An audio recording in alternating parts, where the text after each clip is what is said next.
ஆசீர்வாதம் உம்முடைய பிரசனம் கதாவே இந்த வேளையிலே இறங்கி வந்து கதாவே எங்களுக்கு உதவி செய்யும்படியாக உம்முடைய கரத்திலே தாழ்த்துறோம் ஆண்டவரே. நன்றி கதாவே மகிழ்ந்தோம். மகா பரிசுத்தமுள்ள பிதாவே, இந்த மகிமையான இந்த காலை வேலைக்காக தகப்பனே எங்களை மீண்டுமாக உம்முடைய கரத்திலே தாழ்த்துறோம். ஆம் கதாவே, உம்முடைய கிருபையினாலே மீண்டுமாக உம்முடைய சமூகத்திலே வரும்படியான சிலாக்கியத்தை நீர் மீண்டுமாக எங்களுக்கு கொடுத்த கிருபைக்காக உமக்கு ஸ்தோத்திரம். ஆம் கதாவே, இந்த காலை தோறும் உம்முடைய கிருபை புதிதாயிருக்கின்ற வண்ணமாக இந்த காலையிலே உம்முடைய புதிய கிருபையினாலே எங்களை தாங்கின தேவன், உம்முடைய சமூகத்திலும் எங்களை தாங்கும்படியாக நாங்கள் வந்திருக்கிறோம். ஆம் கதாவே, வந்ததான ஒவ்வொரு உள்ளங்களையும் ஆண்டவரே, ஒவ்வொருடைய இருதயங்களை நீர் அறிந்த தேவன். நிச்சயமாக ஆண்டவரே, உம்முடைய வார்த்தை ஒன்றை செய்ய முடியும், ஒன்றை மாற்ற முடியும் என்று நாங்கள் அறிந்திருக்கிறோம். அதனால் இந்த வேளையிலே கதாவே, உம்முடைய வார்த்தைக்காக நாங்கள் வந்திருக்கிறோம். எந்த வண்ணமாக ஆண்டவரே ஒரு சரீரத்துக்கு ஆண்டவரே மாமிச ஆகாரம் முக்கியமோ, அதே போல் ஒரு ஆவிக்குரிய ஆண்டவரே ஆத்மாவுக்கு உம்முடைய வார்த்தை முக்கியம் என்று நாங்கள் அறிந்திருக்கிறோம். அதனால் தான் உலகத்தோட்டத்துக்கு முன்பாக முன்குறிக்கப்பட்ட ஜனங்கள் உம்முடைய வார்த்தைக்காக ஆண்டவரே பசித்தாகமாய் இருப்பார்கள் என்று நாங்கள் அறிந்திருக்கிறோம். அதனால் தான் அங்கே பவுல் சொல்றான், நான் அனுதினமும் சாகுறேன் என்று. ஆம் கதாவே, உம்முடைய வார்த்தைக்காக, வார்த்தை நிமித்தம் வரும் துன்பங்களுக்காக, வார்த்தைக்காக வாழ வேண்டும் என்று அவன் மரித்ததை நாங்கள் பார்க்கிறோம். அதனாலே கதாவே, இந்த சமூகத்திலே ஒவ்வொருவரையும் உம்முடைய கிருபையின் கரத்திலே நாங்கள் ஒப்பு கொடுக்கிறோம். நீர் பேசும், நாங்கள் கேட்கிறோம். ஆண்டவரே, திறக்க போற வார்த்தை ஆசீர்வதியும், அந்த வார்த்தையிலே நீர் மகிமைப்படும், அந்த வார்த்தையை கொண்டு நீர் எங்களோடு இடைப்படும். யாவை உம்முடைய கரத்திலே தாழ்த்தி இயேசு கிறிஸ்து நாமத்தில் கேட்கிறோம். ஆமென், ஆமென். நாங்கள் நின்ற வண்ணமாகவே 2 பகுதிகளை நாங்கள் எடுப்போம்.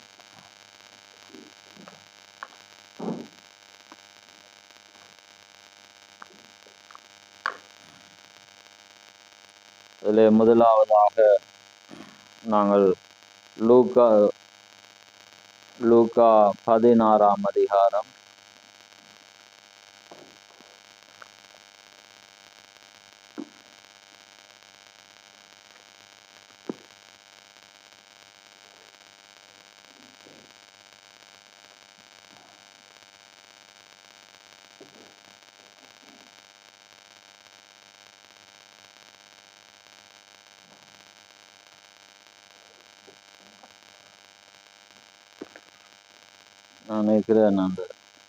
22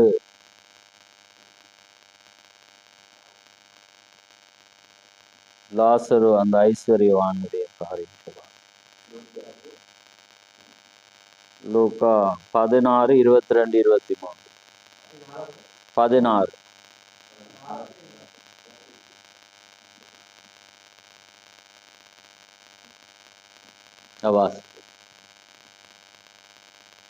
பின்பு அந்த தரித்திரன் மரித்து தேவதூதரால் ஆபிரகாமுடைய மடியிலே கொண்டு போய் விடப்பட்டான். ஐஸ்வர்யவானும் மரித்து அடக்கம் பண்ணப்பட்டான். பாதாளத்திலே அவன் வேதனைப்படுகிற போது தன் கண்களை ஏறெடுத்து தூரத்திலே ஆபிரகாமையும் அவன் மடியிலே லாசருவையும் கண்டான். அப்பொழுது அவன், தகப்பனாகிய ஆபிரகாமே, நீர் எனக்கு இறங்கி லாசரு தன் விரலின் நுனியை தண்ணீரில் தோய்த்து என் நாவை குளிர பண்ணும்படி அவனை அனுப்ப வேண்டும். இந்த அக்கினி ஜுவாலையில் வேதனைப்படுகிறேனே என்று கூப்பிட்டான். ஆமென். සංගලත්වල සහෝදර හිඟන්නා නැසි දේවදූතයන් විසින් ආබ්‍රහාම්ගේ ලපැත්තට ගෙන යන ලද්දේය. ධනවතා නැති තැන්පත් කරන ලද්දේය. ඔහු පෙදිසියෙන් පදමිලිමෙන් ඇස් ඔසවා ආබ්‍රහාම් සහ ඔහුගේ ලපැත්තේ කුන් ලාසරස්ද දුර සිට දැක මොරකසා පියවු ආබ්‍රහාම් වද කරුණා කොට තමාගේ ඇඟිල්ලේ අගදියේ ගලා මාගේ දිව සිතුරු කරත ලාසරස් එව මැරෙන. මක්නිසාද මම මේ දිව් කැලේ වේදනා විඳින්නේ කීවේය. ஆமென். நாங்கள் அடுத்ததாக மத்தேயு 6ஆம் அதிகாரம் 21, 22 நாங்கள் வாசிப்போம். மத்தேயு 6, 21, 22. உங்கள் பொக்கிஷம் எங்கே இருக்கிறதோ அங்கே உங்கள் இருதயமும் இருக்கும். கண்ணானது சரீரத்தின் விளக்காய் இருக்கிறது. உன் கண் தெளிவாய் இருந்தால் உன் சரீரம் முழுவதும் வெளிச்சமாய் இருக்கும். ஆமென். උඹේ වස්තුව යාත්‍රාට කීද නුඹේ සිත එතැනින්ම වන්නේද. ශරීරයේ පහළ නම් ඇසය එහෙයින් නුඹේ ඇස පැහැදිලි නම් නුඹේ මුළු ශරීරය එළිය වන්නේද. ஆமென். யாவரும் அமர்ந்திருங்கள்.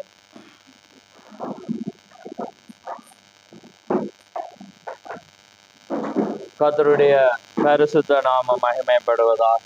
ஆமென். சிங்கள டிரான்ஸ்லேட் வந்து அங்கே இல்லாதபடினாலே நாங்கள் போடையில்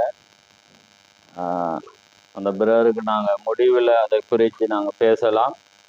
நான் வாசிக்கிற வசனங்களை வந்து நீங்கள் சிங்களத்திலையும் வாசிங்க. அப்போ அவருக்கு கொஞ்சம் உதவியாக இருக்கு. ஆமென். கர்த்தருடைய பரிசுத்த நாமம் மகிமைப்படுவதாக. தேவனுடைய கிருபையினாலே மீண்டுமாக அவருடைய சமூகத்திலே தேவன் உதவி செய்தார். இந்த அருமையான நாளிலே நான் ஒரு தலையங்கத்தை போட விரும்புகிறேன். பாதாளத்தில் நல்ல ஆத்துமாக்கள், நல்ல மனிதர்கள் என்ற ஒரு தலையங்கத்தை நான் போட விரும்புகிறேன். இது ஒரு வினோதமான காரியமாக இருந்தாலும் சிந்திக்க வேண்டிய ஒரு காரியமாக இருக்கிறது. ஆமென். பாதாளத்தில் நல்ல மனிதர்கள். ஆமென். இப்போ நாங்கள் வாசித்த காரியத்திலே நாங்கள் அதை கண்டுபிடிக்கலாம். அங்கே லாசரு, அங்கே லூக்கா 16 அந்த நல்ல மனிதன் எங்கே இருந்தான் என்றும் அந்த தரித்திரன் எங்கே இருந்தான் என்றும் அதை நாங்கள் காணக்கூடியதாக இருக்கிறது. ஆமென். அதனாலே இந்த நாட்களிலே நாங்கள் நித்திய ஜீவனை பெற்றுக்கொள்ளாத பட்சத்திலே நாங்கள் இழக்கப்பட்ட ஒரு ஜனமாக இருக்கிறோம். ஆமென். அந்த நித்திய ஜீவன் என்பது பரிசுத்த ஆவியாக இருக்கிறது. தேவனுடைய அந்த ஆத்துமாக்குள்ளாக தேவன் வர்ற ஒரு காரியம். அதுக்கு நாங்கள் நல்லவர்களாக இருக்கிறோம், நன்மை செய்கிறோம் என்பதற்கும் தேவனுடைய நித்திய ஜீவனுக்கும் அங்கே சம்பந்தமே. நித்திய ஜீவன் என்பது நாங்கள் மறுபடி பிறப்பதாகும். அதனால்தான் மறுரூபமாகுதல் என்பது மாற்றப்பட்ட ஒன்றாயிருக்கிறது. அப்போ உங்களுடைய இந்த பூமியிலே பிறக்கிற அந்த பிறப்பிலிருந்து நீங்கள் கிறிஸ்துக்குள்ளாக வரும்போது நீங்கள் மாற்றம் அடைந்திருக்கோம். உங்களுடைய வாழ்க்கை அங்கே மாற்றம் அடையாத பட்சத்திலே நீங்கள் எப்படிப்பட்டவளாக இருந்தாலும், எந்த நன்மை செய்கிறவளாக இருந்தாலும், வரங்களை உடையவளாக இருந்தாலும், இந்த பூமியில முழு உலகத்தை ஆதாயப்படுத்தினாலும் அந்த காரியத்துக்கும் இதுக்கும் சம்பந்தம் இல்லை. அதனால்தான் நாங்கள் அந்த தலையகமானது பாதாளத்தில் நல்ல மனிதர்கள். அப்ப தீர்க்கதரிசி சொல்றார், அவர் 2 ஸ்தலங்களுக்கும் தேவன் அவரை கூட்டி போனார். 2 ஸ்தலங்களையும் அவர் பார்த்தார். ஆனால் அவர் சொல்றார், தன்னுடைய எதிரி கூட அந்த பாதாளத்திலே இருக்கக்கூடாது. அங்கே அவர் பாதாளத்துக்கு போய் அங்கே பார்க்கும்போது அங்கே நல்ல மனிதர்கள் தான் அங்கே இருந்தார். இப்ப இந்த லாசரு ஐஸ்வர்யவானை பார்க்கிற வேளையிலும் அவனும் நல்ல ஒரு மனிதன் தான். அந்த ஐஸ்வர்யவான் அவன் மிகவும் ஒரு நல்ல மனிதனாயிருந்தான். நீங்க வாசிக்கிற வேளையில நீங்க அறிந்து கொள்வீர்கள், அந்த ஐஸ்வர்யவான் லாசரு அவன் ஒரு நல்ல மனிதனாயிருந்தான். தேவனுடைய 10 கற்பனைகளையும் கை கொண்ட மனிதன். இயேசு கிறிஸ்துவே அவனிடத்தில் அன்பு கூர்ந்தார் என்று மார்க்கு அதிகாரத்தில் எழுதப்பட்டிருக்கிறது. அப்படிப்பட்ட ஒரு நல்ல மனிதன். ஆனா மரிக்கிறாங்க, 2 பேரும் மரிக்கிறாங்க. மரித்த பிற்பாடு பார்த்தீங்கன்னா நல்ல மனிதன் வந்து பாதாளத்திலும், தரித்திரனாக ஒரு ஏழையாக இருந்த ஒரு மனிதன் ஆபிரகாமுடைய மடியில இருக்கிறதே நாங்கள் பார்க்கிறோம். அப்ப அதனால இங்க வர்ற நீங்க ஒன்றை சிந்தித்து கொள்ளுங்க. நீங்க எப்படிப்பட்டவர்கள்? நல்லவர்களாக இருக்கலாம். உலகம் எங்களை குறித்து நற்சாட்சி சொல்லலாம். நாங்கள் நல்ல மனிதர்களாகவே நாங்கள் வாழலாம். ஆனா மாற்றப்படாத மற்றும் நாங்கள் இழக்கப்பட்டவர்களாக இருக்கோம். மாற்றப்படுகிற வேளையில தான் அந்த மாற்றமானது, அந்த நித்திய ஜீவன் தான் உங்களை தேவனுடைய ராஜ்யத்துக்குள்ளாக சேர்த்து கொள்கிறதா இருக்கிறது. அப்ப அதனாலதான் இந்த தலையங்கமானது ஒரு வினோதமாக இருந்தாலும் எங்களை இந்த புதிய ஆண்டிலே சிந்திக்க வேண்டியதா இருக்கிறது.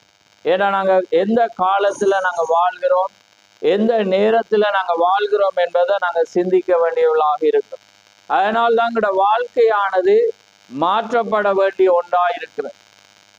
அந்த மாற்றப்படாத மட்டும் அது இழக்கப்பட்டதாகவே இருக்கு. நாங்க வரங்களை உடையவர்களாக இருக்கலாம், அல்லது நாங்க வார்த்தையை குறித்து அறிந்தவர்களாக இருக்கலாம், நாங்க ஏழைகளுக்கு நாங்க உதவி செய்யலாக இருக்கலாம், நாங்க மற்றவிடத்தில் அன்பு கூறுகளாக இருக்கலாம். ஆனா அதுக்கும் இதுக்கும் சம்பந்தமே இல்லை. அந்த நித்திய ஜீவனை ஒரு மனிதன் அங்கே பெறுகிற வேளையில தான் அவனுடைய வாழ்க்கையில அவன் ஒரு மாற்றத்தை பெறுகிறவனாயிருக்கிறான். அப்ப அதனாலதான் இந்த உவமையானது மிக ஒரு காரியமாயிருக்கிறது. அதனால்தான் இயேசு கிறிஸ்து சொல்றார், உங்கள் பொக்கிஷம் எங்கே இருக்கிறதோ அங்கே உங்களுடைய இருதயம் இருக்கிறது. அப்ப உங்களுடைய பொக்கிஷம் எங்கே இருக்கிறதோ அங்கே உங்களுடைய இருதயம் இருக்கு. உங்களுடைய பொக்கிஷம் தேவனுடைய ராஜ்யத்தை குறித்ததாக அது எப்பயுமே சிந்திக்குமானால் உங்களுடைய இருதயம் எப்பயுமே அதே நாடிக்கொண்டிருக்கு. இல்லாத பட்சத்திலே நீங்கள் இழக்கப்பட்ட ஒரு ஜனம். அதனால்தான் வேதம் சொல்லுது, கண்ணானது சரீரத்துக்கு விளக்காயிருக்கிறது. உன் கண் நல்லதா இருந்தா நீயும் உன் சரீரமும் நல்லதாயிருக்கும். உன் கண் கெட்டதா இருந்தால் உன் சரீரம் முழுவதும் கெட்டதாக இருக்கு. இந்த கண் பாருங்க, அதான் வருது வேதம் என்ன சொல்ற, கண்ணானது சரீரத்தின் விளக்காயிருக்கிறது. அப்ப கண்ணாலதான் நாங்க ஒவ்வொரு காட்சியை பார்க்கிறோம். நாங்க எதை தீர்மானிக்கிறோம் என்பது முடிவெடுக்கிறது கண்ணாக இருக்கிறது. கண்ணாலதான் ஒவ்வொரு மனிதனும் இழந்து போனார். அந்த கண்ணானது தான் ஒரு மனிதனை இழக்க கொண்டு போகிற ஒரு காரியமாயிருக்கு. அதனால்தான் தேவனுடைய அந்த வார்த்தையானது அந்த வண்ணமாக சொல்லு. பாருங்க, கண் சரீரத்துக்கே விளக்கு. அப்போ ஒரு மனிதனுடைய வாழ்க்கைக்கு வெளிச்சது. அதனால்தான் வேதம் சொல்லுது, கண்களின் இச்சை, மாமிசத்தின் இச்சை, ஜீவனத்தின் பெருமை, இவை எல்லாமே பிசாசினால் உண்டானது. இந்த கண்ணானது தான் ஒவ்வொரு மனிதனை பாருங்க, அவனோட இவ்வளவு ஒரு காரியமா இருக்கு. இப்ப லோத்தை பார்க்கிற வேளையில லோத்து ஒரு நீதிமான்.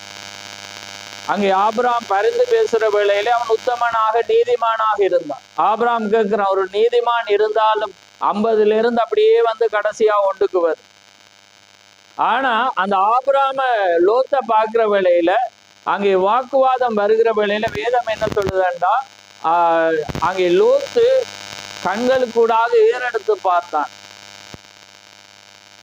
அப்ப அந்த ஏறெடுத்து பார்க்கிற வேளையிலே அந்த சோதோமை அவன் தெரிவு செய்யறான்.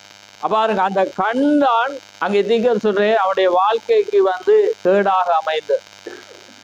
ஆனா அதே நேரத்துல ஆபிரகாமுக்கு தேவன் சொல்றேன், உன் கண்ணால நீ ஏறெடுத்து பார், நீ காண்கிற முழுவதையும் நான் உனக்கு ஆசீர்வதித்து தருவேன். ஏனென்றா எப்பயுமே அவன் விட்டு கொடுத்தான், தேவனை விசுவாசித்தான். ஆனா லோத்தை பார்க்கிற வழியில தன்னுடைய கண்களினாலே அங்கே பாவம் உள்ள தேசத்தை அவன் விரும்பினான். அப்ப அந்த சேலஞ்ச பாருங்க, அந்த பாவம் உள்ள தேசத்துல வாழ்கிறதுக்கு நான் வாழலாம் என்ற ஒரு முடிவு எடுக்கிறான். ஆனா அதுவே அவனுடைய வாழ்க்கையை இருளாக்கின. அதான் கண்ணானது சரீரத்தின் விளக்கா இருக்கிறது.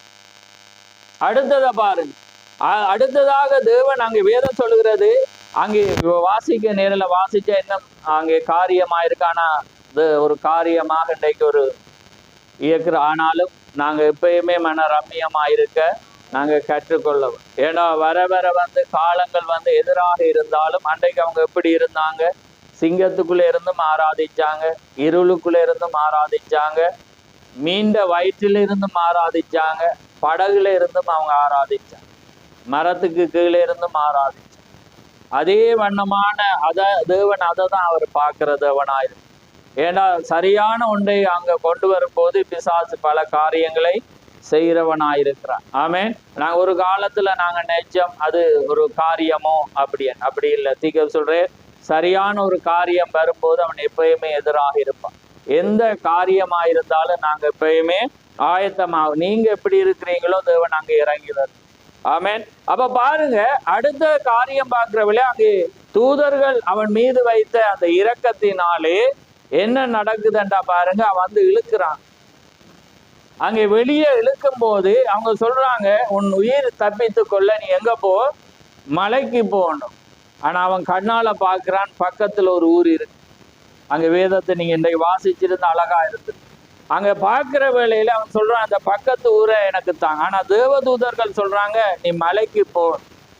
ஆனா அவன் கண்ணை எடுத்து பார்க்கிறான், பக்கத்துல இருக்கிறது, அங்க போனான். அதனால அவன் மனைவி அவன் இழந்து போனான்.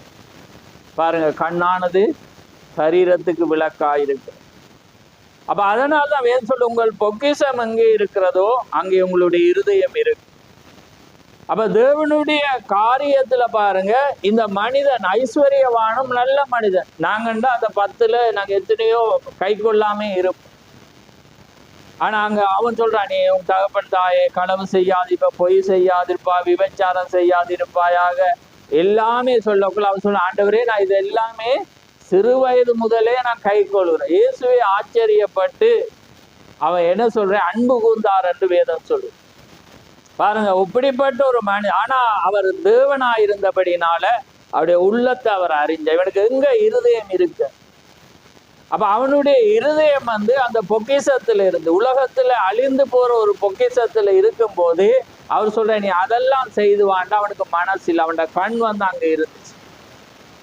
அப்ப அதனால பாருங்க, அவன் மரித்த பிற்பாடு அங்க போறான். ஆனா அவன் நல்ல மனிதன். பூமியில அவனுக்கு அவ்வளவு ஜனங்கள் வந்தாங்க, உலகமே அவனுக்கு பாராட்டின. பெரிய பெரிய ஆசாரியர்கள் வந்தாங்க, ஆலயங்களை கட்ட பெரிய தொகையை கொடுத்த ஒரு மனிதன். எல்லாமே அவன் செய்த மனிதன். ஆனா அவனுடைய ஜீவனை பார்த்தீங்கன்னா அவன் இழந்து போயிட்டு. அவன் நல்ல மனிதனுடைய ஆத்துமா பாதாளத்துல இருந்துச்சு. அதான் வேதம் சொல்லுது, நீ முழு உலகத்தை ஆதாயப்படுத்தினாலும் தன் ஜீவனை மாற்றப்படும், உங்களோட வாழ்க்கை மாற்றப்படணும்.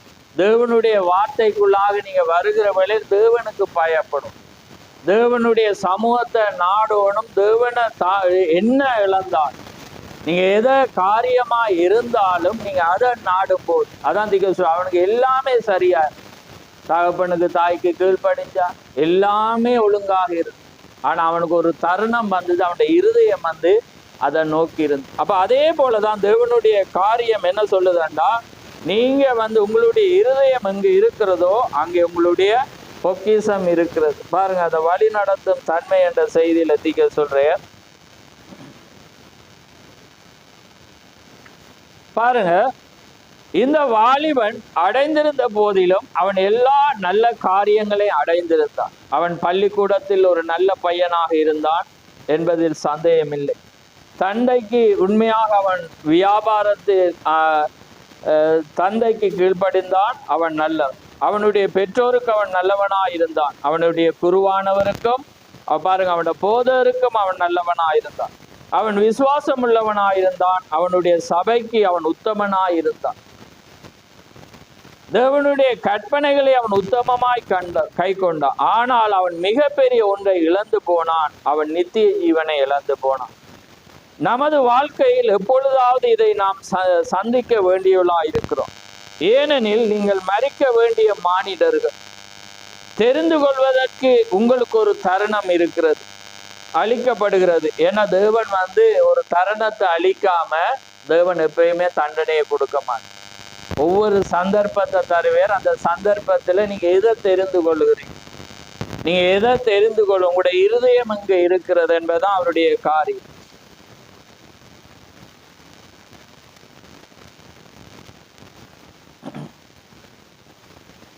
நீங்கள் தெரிந்து கொள்வதற்கென்றே தேவன் அதை வைத்திருக்கிறார். அவர் ஆதாமுக்கும் ஏவாளுக்கும் தெரிந்து கொள்ள சுதந்திரத்தை அளித்தார். அவர்களோ தவறானதை தெரிந்து கொண்டனர்.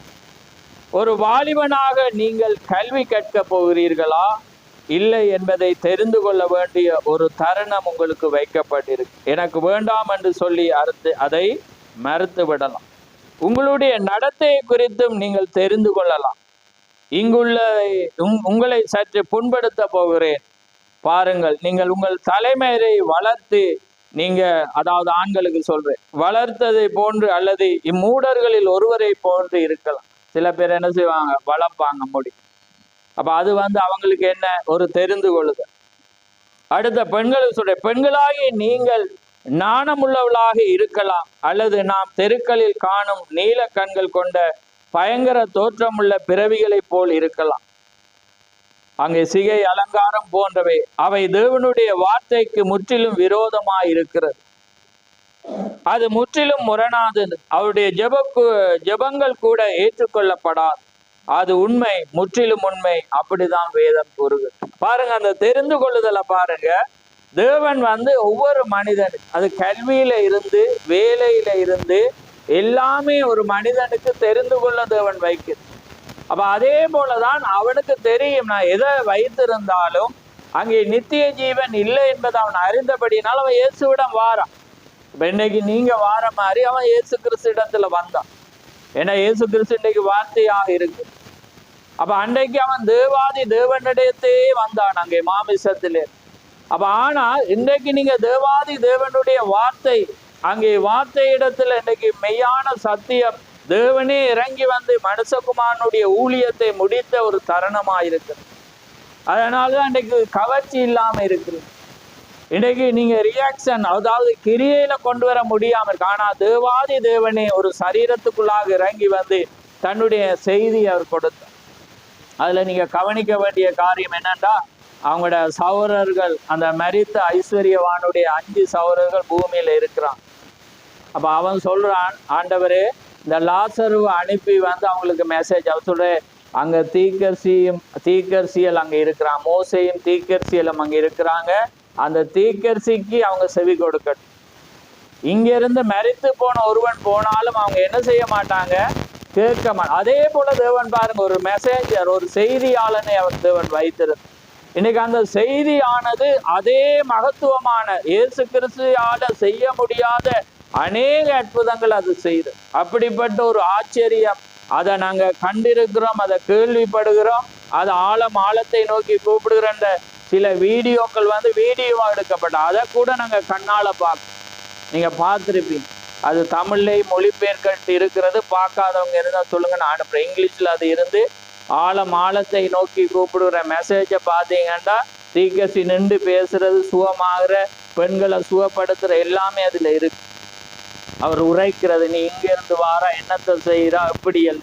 அப்படிப்பட்ட ஒரு காரியம், அப்படிப்பட்ட ஒரு தூதனுடைய மெசேஜை நிராகரிக்கிற வேளையில நீங்க இழக்கப்பட்டு தான் போகும். ஏன்னா அன்றைக்கு நோவாவுடைய மெசேஜை இழக்கப்பட்ட ஒரு மனிதனுக்காக தான் தேவனே போனான். எங்க பாதாளத்துல, அங்க பாதாளத்துல போக்குள்ள எல்லாமே நல்ல மனிதர்கள், வெள்ளை உடுத்தினவன், அங்கே ஆசாரியர், பரிசேயர், சதுசேயர் எல்லாமே அங்க இருந்தான். எல்லாமே உத்தமமாக ஆசாரியத்துவ ஊழியங்களை செய்த மனிதர். ஆனா அவங்க இழக்கப்பட்டாங்க. ஏன்னா மெய்யான அந்த வார்த்தையை அவங்க கண்டுகொள்ளும். அப்ப அந்த வார்த்தையை காணாட்டி அவங்க இழக்கப்பட்டோம். ஏன்னா தேவன் அதை செய்த, ஏன்னா இன்றைக்கு நாங்க அதை ஆச்சரியப்படுறோம், அதை கேள்விப்படுறோம், அதை காண்கிறோம், அதை வாசிக்க எங்களுக்கு அவ்வளோ ஒரு ஆச்சரியத்தை கொண்டாடி அப்படிப்பட்ட ஒரு மெசேஜ் தேவன் எங்களுக்கு தந்திருக்கிறார். இப்ப கடந்த தினத்துல நான் உன்னை பார்க்கக்குள்ள, நாங்க ஏற்கனவே நான் அதை பிரசங்கிச்சிருக்கேன், திரும்ப வரக்குள்ள அது ஒரு ஆச்சரியமாயிருக்கு.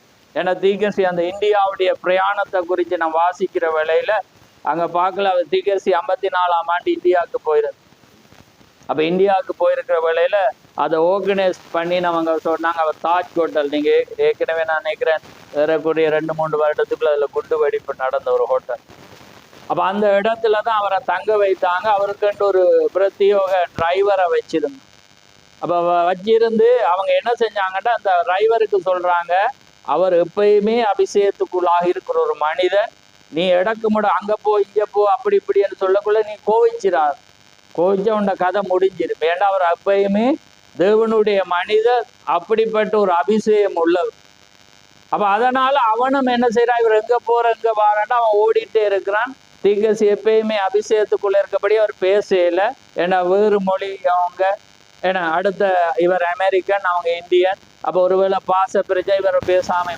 ஆனா இவன் ஒவ்வொரு நாளும் இறக்கிட்டு அங்க பாக்குற வேலையில பாத்தீங்கன்னா அந்த அற்புதங்கள், இந்தியாவில தான் அதிக அற்புதங்கள், இந்தியாவும் ஆப்பிரிக்காவும். அப்ப பாக்குற வேலையில அந்த முடவர்கள்ன்ற அந்த ஸ்டிக், என்ன சொல்ற அந்த தடி, அப்படியாக ஒவ்வொன்றும் லொரியில ஏத்திட்டு போறான். அவ்வளவு அற்புதம். இவன் கண்ணால பாக்குறவன் பார்க்கக்குள்ள ஆச்சரியம் என்னன்னா, லொரியா என்ன செய்யறாங்க, ஏத்தி போறாங்க. ஜனங்கள் சுகமாகறாங்க, ஜனங்கள் நடக்கிறாங்க, ஜனங்கள் பேசுறாங்க, எல்லாமே நடக்கிறாங்க. ஒரே நேரத்தில் 5 லட்சம் பேர் இந்துக்கள் அங்க ரட்சிக்கப்படுறாங்க. எல்லாமே பார்க்கக்குள்ள இவனுக்கு ஆச்சரியம். அனைவரும் பார்த்தா கதைக்கிறே இல்லை. தீக்கசி கதைக்கையில இப்ப கடைசி நாளும் வந்துச்சு. இப்ப கடைசி நாளும் வந்து இப்ப ஏர்போர்ட்டுக்கு போறார். இப்ப இவனுக்குள்ள ஒரு ஆசை, இவர் எப்பயாவது ஒரு வசனத்தை கதைக்க மாட்டேரா, கதைச்சா அவனுக்கு ஒரு நண்பர் இருக்கிறார். அவனுடைய நண்பருடைய மகள் வந்து கால் நடக்க, சிறு வயதுல இருந்தே கால் நடக்க முடியாத ஒரு பிள்ளை. அப்ப அதனால இவ்வளவு அற்புதம் செய்யறவர் ஒரு ஒரு ஒரு வசனம் கதைச்சா டக்கண்டி இதை சொல்லலாம்னு பார்க்க இவர் கதைக்கிற மாதிரி. அப்ப என்ன நடக்குது, கடைசி நாளும் வந்துட்டு பெட்டியெல்லாம் அவர் அடுக்கிட்டு அதுக்கப்புறம் போக்குள்ள போய் அமெரிக்கனுக்கு ஒரு ஒரு வெள்ளக்கார இனத்துக்கு வந்து ஒரு குணம் இருக்கும் என்னன்னா, தங்களுக்காக சேவை செஞ்சவங்களுக்கு ஏதாவது ஒன்று கொடுக்கணும். அப்ப அதே மாதிரி வந்தோடனே கார்ல ஏற முதல் அவர் கேட்கிறார், உனக்கு நான் என்னத்தை கிஃப்ட் தரேன்? அப்ப அவன் சொல்றேன், எனக்கு ஒன்றும் வேணாம், காசு இல்லாட்டி ஏதாவது தரவா வேணாம். இப்படி ஒரு நண்பருடைய மகள் வந்து இப்படி இருக்கிறா, நீ போற வழியில தான் அவங்களோட வீடு, அதனால நீ என்ன செய்யண்டா அங்க நிப்பாட்டி எனக்கு அதை செய்யணும். ரைட், ஓகேன்ட்டு அவங்க போறாங்க. போக்குள்ள காரை நிப்பாட்டிட்டு ஒரு இறங்கி டைமும் கிட்டத்தட்ட அப்ப டைம் இறங்கி போனோன்னு பார்த்தீங்கன்னா, அந்த புல்ல கதிரையில இருந்து என்ன செய்ய, நீங்க கேள்விப்பட்டிருப்பீங்க, வாசிச்சிருப்பீங்க, நான் முன்னமே சொன்ன ஒன்று தான். அப்ப அந்த போல அவங்களோட உறவுகள் எல்லாம் இருந்து விளையாடுறாங்க. இந்த புல்ல வந்து அந்த சேர்ல உட்காருங்க, ஏன்னா நடக்கலா தானே. அப்ப அந்த போல இது கதிரையில இருந்து பெற்றுக்கொண்டிருக்கு, வீல் சேர்ல இருந்து பெற்றுக்கொண்டிருக்கிறது, மற்றவங்க போட்டு மகிழ்ச்சி ஊட்டி கொண்டு. அப்ப தீக்கரிசி வர்ற வழியில பாத்தீங்கன்னா இந்த போல் தீக்கரிசிட்ட உருண்டு வரக்குள்ள இவர் எடுத்துட்டு அவர் என்ன செஞ்சு அப்படி உருட்டி விட்டுட்டு அந்த பிள்ளைய சொன்ன, நீ அந்த பிள்ளையே நீ ஓடி போய் அந்த போல எடுத்துட்டு அவர் அப்படியே திரும்பி போய் அந்த புள்ள ஓடி போய் போல அடிச்சு. அவ்வளவுதான், ஜெபிக்கையில ஒன்றுமே செய்யல, அந்த போல எடுத்து உருட்டி விடுற ஓடி போய் இடன். இவ்வளவுதான் பாருங்க. அப்படிப்பட்ட ஒரு காரியத்துக்குடைய செய்தியை தான் நாங்க ஏன் நான் இதை சொல்றேன்டா, அப்படிப்பட்ட ஒரு செய்தி தேவனே அந்த சரீரத்துக்குள்ளாக இறங்கி வந்து ஒரு காரியத்தை செய்தது. அதனால எந்த மார்க்கமும் வந்து ஒருவன் வியாதிப்பட்ட அழைக்காது, வா நான் சுகத்தை தார். ஆனா ஒரே ஒரு மார்க்கம் வந்து இந்த கிறிஸ்தவ மார்க்கம். ஏனென்றா அதுக்காகவே தேவன் மரித்தார். அப்ப பாருங்க, அப்படிப்பட்ட ஒரு காரியத்துல வந்து தேவன் வந்து அப்படிப்பட்ட ஒரு வல்லமை, அதே காரியத்தை மனவாட்டி, அதுதான் விசுவாசம். அதுக்கு வந்து மனவாட்டி வந்து வார்த்தையை விசுவாசிகள், நபரை அல்ல, ஆளை அல்ல. தேவன் அங்கே தெரிந்து கொள்ளும் போது அங்க தேவன் அதை கொடுக்க வல்லமை உள்ள தேவனாய். அதனால இன்றைக்கு நாங்க பார்க்கிறவங்கள இந்த பார்லிமெண்ட் மந்திரிகளை பார்த்தீங்கன்னா அடாவடித்தனம் பண்ணுவாங்க. அதுல இப்ப ஃபேமஸா யாழ்ப்பாணத்துல ஒருவர் இருக்கு, அவங்களுக்கு தெரியும். நான் ஏன் இதை கருத்தை சொல்ல வாரேன்னா, அவங்க பார்லிமெண்ட் மக்களால தெரிவு செய்யப்பட்டு வருகிற வேளையில அவங்களுக்கு வரப்பிரசாத், அதாவது என்ன சொல்றது, நல்ல ஒரு வசனம் நம்ம சலுகை என்னொண்டு ரைட். அவங்களுக்கு வந்து நல்ல ஒரு வசனம், அது வசனம் வந்ததை மெசேஜ் வர, அதாவது வந்து அவங்களுக்கு ஒரு ஸ்பெஷலா வந்து ஒரு சலுகை இருக்கு. இப்போ உதாரணத்துக்கு அவங்கள அரெஸ்ட் பண்றதோ அல்லது அவங்களுக்கு எதிராக இருக்கிறேன்டா அவங்களுக்கு ஒரு நிபந்தனை இருக்கு. பார்லிமெண்ட்ல, அதாவது சபாநாயகர்கிட்ட அனுமதி பெற்று அவரை சந்திக்கிறதோ, அவரை அரெஸ்ட் பண்ணவோ அல்லது அவருக்கு எதிராக ஒரு சட்டத்தை கொண்டு வர்றதுக்கு வரப்பிரசாதம் இருக்கு, ஒரு சலுகை ஒன்று இருக்கு. Right, very good very good. அந்த சிறப்புரிமை. அப்ப பாருங்க, அந்த சிறப்புரிமை தான் அவனை பாதுகாக்கும், விளங்குதா? அதனால வந்து அவன் எந்த காரியத்தை செய்தாலும் அந்த சிறப்புரிமை வந்து அவன் அங்க சொல்லும் போது அது ரியாக்ஷன், அது ஆக்ஷனுக்கு வந்து அது நடைமுறைக்கு வருது. அதே போலதான் தேவன் ஒரு மனிதனை தெரிந்து கொண்டா அவனுக்கு அவர் சலுகையை கொடுக்கும். அவன் அதை ஜனம் நம்பும் போதுதான் அது கிடைக்கும். அதான் திகழ்ச்சி, உங்களை ஏற்றுக்கொள்ளுகிறவன் என்னை ஏற்றுக்கொள். ஆனா இன்றைக்கு ஜனங்கள் வந்து மனிதர்களை பார்க்கிறான், இன்னைக்கு அவங்களுடைய குணாதிசயத்தை பார்க்கிறான். ஆனா தேவன் தெரிந்து கொண்ட ஸ்தானத்தை அவங்க பார்ப்பாங்களா இருந்தா அவங்களுக்கு நன்மை கிடைக்கும். நீங்க இப்படிப்பட்ட, ஏனென்றா நீங்க எதை விசுவாசிக்கிறீங்கன்றா தேவன் வார்த்தையை விசுவாசிக்கிறீங்க. அப்ப அதே போலதான் அன்றைக்கு அங்கே தேவன் எருசலேமுக்கு வருகிற வேளையில அவர் எப்படிப்பட்டவர் என்று உங்களுக்கு தெரியும். சிலவர் இவர் யார் என்று வியக்கிறான். ஆனா ஒரு சிறு கூட்டம் வந்து பாருங்க, ஒரு முடி வளர்த்து ஒரு வயதான தோட்டத்துல ஒரு காரியமா வந்து எருசலேமுக்குள்ள வரக்குள்ள அவங்க பார்த்தது அந்த வசனத்தை. ஏன்னா மேசியா வருவேர், வெள்ளை குதிரையில அவர் வந்து வெள்ளை கழுதையில வருவேறன்றது அவங்களுக்கு வேற ஒன்றும் வேணான்னு. அவர் வருகிற வேளையிலே டக்குன்னு கலட்டி போட்டுட்டாங்க வஸ்திரத்தை. ஏனண்டா எதுவும் வேணும். அவர் யார், எப்படி பிறந்தார், அவர் என்னத்தை சொல்ற, இவரா அவரா இவரா இது சரியா இவரா ஒன்றும் வேணும். அந்த வார்த்தை நிறைவேறிச்சு. நான் அதை விசுவாசம். அவங்க தான் எதிர்பார்த்து வார்த்தையை விசுவாசிச்சவங்க தான் அந்த மனிதனை ஏற்றுக்கொண்டு. அப்ப இன்றைக்கு சபையானது அதை ஏற்றுக்கொள்ளுகிறது. சபையானது அதை ஏற்றுக்கொள்ளுமாயிருந்தா அவர் சொல்ற, அதாவது எலியா செய்தபடியாவது எலிசா செய். அதாவது இந்த மணவாட்டி ஊழிய மகத்தான கிரியை செய். ஏனண்டா ஆனா அந்த விசுவாசம் வர அங்க ஒரு ஆபிராமோ அல்லது சாராளோ, அங்க ஒரு ரோத்தோ அல்லது யாராவது ஒரு அங்க ஸ்திரீ இருந்தா, ஆமே, அந்த சபையானது அங்க இருந்தா அவர் இன்றைக்கு மாறாது. ஏன்னா நீங்க நம்புறது அவரோட வார்த்தையை. மனிதனை நம்பி நீங்க மனிதனை பார்த்தீங்கன்னா நீங்க இழக்கப்பட்டே போவீங்க. ஆமே. அப்ப அதனாலதான் அந்த மனிதர்களை பார்த்தவங்க தான் அவன் இழந்து போனான். பாருங்க, அவன் ஏசுட்டு அவன் நித்திய ஜீவன், அவர் நல்ல போதகரே என்றுவார். அவனுக்கு தெரியவர் நல்ல போதகர். அதனால அந்த நல்லதையும் அவர் விரட்டுரு. அவர் சொல்ல அதையும் அவர் விரும்பேன். அவர் சொல்ல தேவன் ஒருவரே நல்லவரா, இனியே என்ன நல்ல போதகர் என்று சொல்லுவான். அப்ப அவனுக்கு தெரியும் இந்த நல்ல போதகர்கிட்ட போனா இந்த செய்தி வந்து நல்லா சொல்லுவார், கடிஞ்சு கொள்ளுவேர், நல்லா பிரசங்கிப்பேர். ஆனா அவர் மெயின் சுவிட்சில் கையை வச்சு. அப்ப அவன் எதை விரும்புகிறாரோ அதுதான். அப்ப இன்றைக்கு நாம் வந்து கொண்டு வர காரியம், நாங்க போன வெள்ளியில இருந்து அதை துவங்கினாங்க. இந்த வருடத்துல வந்து உள்குத்து அடிக்க இருக்கு. உள்குத்து, அதாவது வெளியில தான் இப்ப தட்டிட்டு இருந்தனாங்க. இப்ப பரிசுத்தாவிட காரியம் வந்து உள்ளே இருக்கிறபடினால அது சின்னதையும் அது பார்க்கும். விளங்குது அவங்க. அப்ப அந்த சின்ன சின்ன காரியத்துலதான் இன்றைக்கு மனிதர்கள் வந்து விழுந்து போறாங்க. அவங்க வந்து இழக்கப்பட்டவங்களாக இருக்கிறாங்க. அப்ப அதான் வேதம் திகர் சொல்றாரு என்னண்டா, அந்த வெளிப்பிரகாரமான காரியங்களை மனிதர்கள் பார்த்து அவங்க பிசாசுன்றாங்க. ஆனா அங்க உள்ள ஒரு பிசாசு இருக்கிறது அவங்க அறியாம இருக்கு. அவன் ஏனண்டா வார்த்தைக்குள்ளாக இழக்கப்பட்ட எந்த மனிதனும் அவன் ஒரு பிசாசா தான் இருக்கு. அவன் இழக்கப்பட்ட திகசுரை அவன் 666 முத்திரையை தரித்தவனாயிருக்கான். மிருகத்தின் முத்திரையை வந்து அவன் தரித்தவனாயிருக்கு. அப்ப பாருங்க, அப்படிப்பட்ட ஒரு காரியத்துல தான் இன்னைக்கு நாங்க வாழ்ந்து கொண்டிருக்கோம். அப்ப வேதமானது வந்து எப்பயுமே தேவனுடைய அதான் திகர் சொல்றார், அந்த பிரதிநிதித்துவத்தின் மூலம் ஒரு ஆக்கினை தீர்ப்புன்ற ஒரு செய்தியில் அவர் சொல்றார் என்னன்னா, அங்க வருகிற வேளையில பாருங்க, பிரதிநிதித்துவத்தின் மூலம் ஆக்கினை தீர்ப்பு. அப்ப பாருங்க, அங்க ஒரு ஆசாரியன் இருந்தான், அவன் ஒரு நல்ல மனிதனாயிரு. ஆனா எல்லா காரியமும் அங்க இருந்தது. ஆனா தேவன் வந்தார். ஆனா அந்த மனிதனை அவன் ஏற்றுக்கொள்ள. அப்ப பாருங்க, அவர் என்ன செய்யற, அந்த பூமியில ஒரு ஆக்கினை தீர்ப்புக்காக அவர் அந்த தேவன் வந்து அந்த ஆக்கினை தீர்ப்பிலிருந்து ஒரு மனிதனை ரட்சிக்க வந்து, ஆனா அவருக்காகவே வாழ்ந்த மனிதன் அந்த மனிதனை அந்த வார்த்தையை ஏற்றுக்கொள்ள. ஏன்னா அன்றைக்கு அவர் வார்த்தையாக வந்தார். அந்த வார்த்தையின் பரிபூர்ணம் வந்து அங்கு வெளிப்பட்டது. அதனால தான் அவர் சொல்றேன், அவங்கள பார்த்து வேத வாக்கியங்களை ஆராய்ந்து பாருங்கள், அவைகளால் நித்திய ஜீவன் உண்டு என்று சொல்லுகிறீர்களே, என்னை குறித்து சாட்சி கொடுக்கிறவைகளும் அவைகளே. அப்ப அவர் சொல்ற, நீங்க வேத வாக்கியத்தை ஆராய்ங்க, அது என்னதான் சாட்சி கொடுக்கும். நீங்க என்ன பார்க்காதீங்க, வார்த்தையை பாருங்க, வார்த்தை நிறைவேறு. ஆனா அந்த ஆசாரியர்கள் யாரை போதிச்சாங்களோ அவங்க வந்து அந்த வார்த்தையை பார்க்க. ஆனா திகர் சொல்றாரு என்னண்டா, ஆனா அந்த வார்த்தை பிரசங்கிக்கப்படுகிற வேளையில அங்கே தவறான காரியத்தோடு இருந்த அந்த சமாரிய மேசியான்னு அறிஞ்சுக்கணும். ஏனண்டா அந்த பாவம் அவளுக்கு, அதுக்காக தான் அவர் வந்தாருன்றார்.